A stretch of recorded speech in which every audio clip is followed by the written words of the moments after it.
प्रयागराज की धरती पर मकर संक्रांति के पावन अवसर पर आज जय मां बगलामुखी पुस्तक अनेक स्थानों पर साधु संतों व मां पीताम्बरा के भक्तों को भेंट की गई।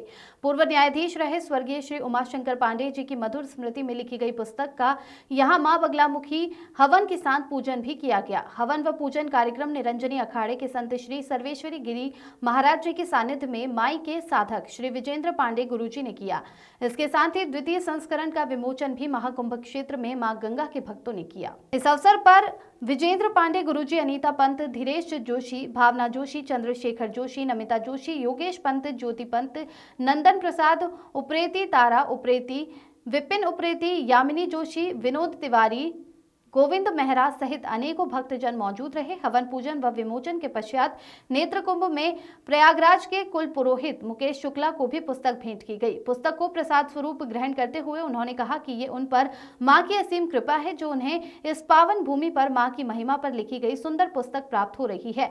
यहाँ उत्तराखंड सरकार में पूर्व दर्जा राज्य मंत्री रहे ललित पंत ने उन्हें पुस्तिका भेंट की। इधर प्रयागराज की भूमि में यहाँ आने वाले भक्तों की बड़े ही आदर भाव से सेवा करने वाली पार्वतीय समाज की प्रसिद्ध समाज सेविका यामिनी जोशी ने भी अपने वक्तव्य में कहा कि प्रयागराज की महिमा अपरंपार है। आगे उन्होंने अपने माता पिता सहित दादा दादी को अपने जीवन का महान आदर्श बताया।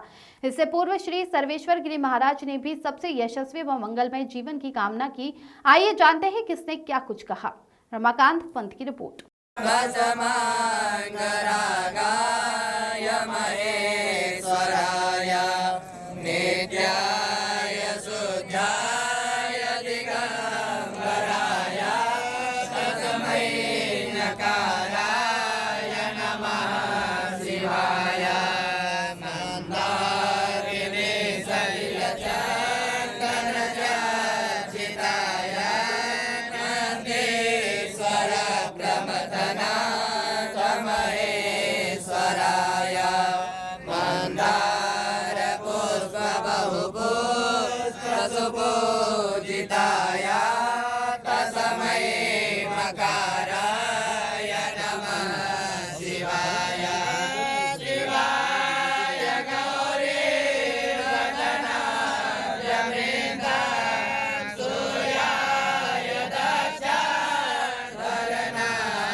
सदियों से परम पूजनीय है।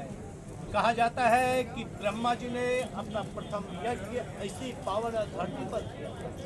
इसके अलावा भारद्वाज ऋषि की नगरी कही गई है, भारद्वाज मुनि अब बसई प्रयागराज। रामायण के भीतर याज्ञवल्क्य की ऋषि और भारद्वाज मुनि के बीच में जो संवाद आया है, उस संवाद में प्रयाग की बड़ी महिमा गोस्वामी तुलसीदास जी ने गाई है, जिसमें कहा गया है कि भारद्वाज मुनि बसई प्रयागा, और जिनके प्रभु श्री रामचंद्र के चरणों में परम अनुराग है, भक्ति है, ऐसे भारद्वाज ऋषि जी की यह तपोभूमि है। और इस भूमि पर देश के लाखों साधु संत पहुँचे हुए हैं। इस बीच में हमारे बीच में प्रमुख संत जो इस यहाँ पर मौजूद है, उत्तराखंड से यहाँ आए हैं और यह कुंभ के धरा पर मौजूद है। सीधे मैं आपको उनके सानिध्य में ले चलता हूँ। मुझे आपका बहुत बहुत स्वागत है और आपसे सबसे पहले आपका परिचय जानना चाहिए। उत्तराखंड के बागेश्वर डिस्ट्रिक्ट में भद्रकाली के पास विराजता हूँ। और ये आप अभी निरंजनी अखाड़ा पे जो हमारी 13 अखाड़ा से प्रमुख अखाड़ा होता है निरंजनी अखाड़ा, जो कि यहाँ की संत समाज की से आप विराजमान हुए हैं। तो ये जो है कि कल हमारी शाही स्नान है, सुबह 4 बजे से चालू होता है। अच्छा, 4 बजे से शाही स्नान पे जो भी शामिल होना चाहते हैं भक्तों लोग अपना अपना गुरु के साथ रहते हैं और सब नागा यहाँ से ही प्रारंभ करते हैं। अच्छा, शाही स्नान का गुरुदेव क्या महत्व? कुंभ में, इस महाकुंभ में जो 144 वर्ष बाद ये कुंभ कहा जा रहा है, विशेष योग वाला महाकुंभ, तो इस महाकुंभ में शाही स्नान का क्या महत्व? शाही स्नान का 6 साल पे अर्थ कुंभ होता है, 12 साल पे पूर्ण कुंभ होता है। और 12 से जब गणित करते हैं तो 164 साल हो जाए। तो इसी से जो है ये बड़ी सुवर्ण जो है ना, तो इस टाइम पे जो स्नान कर लेगा, जो ध्यान कर लेगा, जो पूजा कर लेगा, पाठ कर लेगा, ये मुहूर्त में उसको वैकुंठ की वास हो जाता है। अच्छा, विशेष रूप से बैकुंठ वास के लिए जो है यह स्नान कहा गया है। तो यहाँ की धरा से स्थानीय भक्तों के नाम महाराज जी आपका क्या संदेश रहेगा, क्या कहना चाहेंगे आप? हम ये चाहते हैं कि समाज की कल्याण हो, समस्त भक्तजन जो जहाँ से भी पधारे उनको भी सही ढंग से वो लोग स्नान करके गंगा मैया से पवित्र हो जाए और साधु संतों को विशेष करके दर्शन करके उनसे आशीर्वाद प्राप्त करें।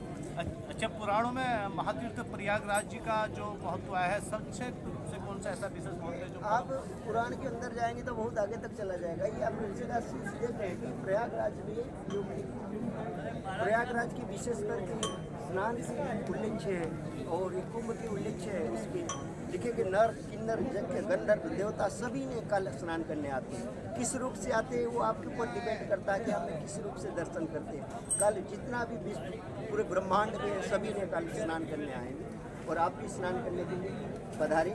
हमारी नागा साधुओं के साथ में आप भी सम्मिलित हुए। बहुत तो आपने तो वैसे हमें निमंत्रण दे दिया है और आपका इसमें आशीर्वाद हमें प्राप्त हो गया है। आप हैं सर्वेश्वर गिरी महाराज जी, जो हिमालय की पावन धरती जनपद बागेश्वर के अनेक सिद्ध स्थलों में तपस्या करते हैं। चाहे वो भद्रकाली माता का दरबार हो, चाहे चंडिका माता का दरबार हो, चाहे वो कपूरी देवी की गुफा हो, या इसके अलावा सिद्धेश्वर महादेव जी का सिद्ध स्थल हो, या गोपीश्वर महादेव जी का सिद्ध स्थल हो, समस्त क्षेत्रों में आपकी आवाजाही रहती है। और आज कुंभ में आपसे मुलाकात हुई, आपका आशीर्वाद हमें प्राप्त हुआ और आपका संदेश देश और दुनिया के लिए प्राप्त हुआ। गुरुदेव, आपने अपना अमूल्य समय हमें प्रदान किया, इसके लिए आपका बहुत बहुत धन्यवाद। बोले भद्रकाली मैया की जय। मैं बाहर में बैठा हुआ, यहीं बैठा हूँ। पूरा घुमाया नहीं, घुमा दिया। प्रयागराज की वसुंधरा अपने आप में आध्यात्म का एक अद्भुत आवरण समेटे हुए भूमि है। इस भूमि को संस्कारों की भी भूमि कहा जाता है, क्योंकि यहाँ जो भी बाहर के तीर्थयात्री आते हैं उनके मतलब अपने सामर्थ्य के अनुसार उनकी सेवा करने का भाव यहाँ के लोगों के मनों में बसा हुआ है। बल्कि यूँ कहें कि आत्मा में उस चीज़ का वास है। लोग बड़ी श्रद्धा भाव से यहाँ आने वाले जो भी तीर्थयात्री उनकी सेवा करते हैं। इसी बीच में पर्वतीय उत्तराखंड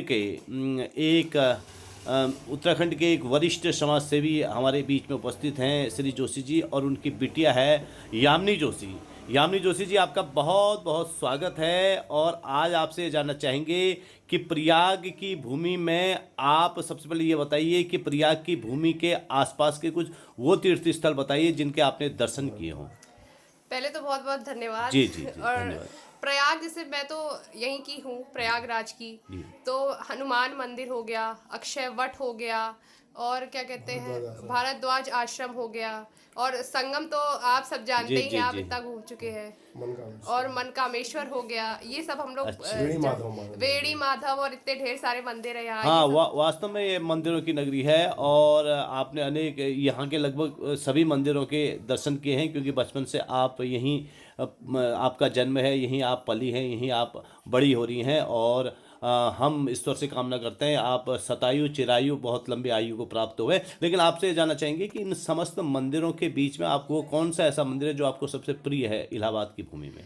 लेटे हुए हनुमान जी। अच्छा, वो तो मेरा फेवरेट पब है। हर साल वहाँ, और जब भी कुछ अच्छा मेरे जीवन में होता है तो मैं जरूर जाती हूँ। हर साल की पहली शुरुआत उसी मंदिर से करती हूँ। अच्छा, आपको ये लगता है कि वो अलौकिक सिद्धि? अलौकिक, हाँ बिल्कुल अलौकिक है वो। अच्छा, आपको जो ये जैसे यहाँ आपके घर में मैं देख रहा हूँ कि कई मेहमान आए हैं, गंगा के तट पर ही आपका निवास स्थान है, तो आप पे जो सेवा की भावना है, ये भावना आपको कहाँ से प्राप्त हुई?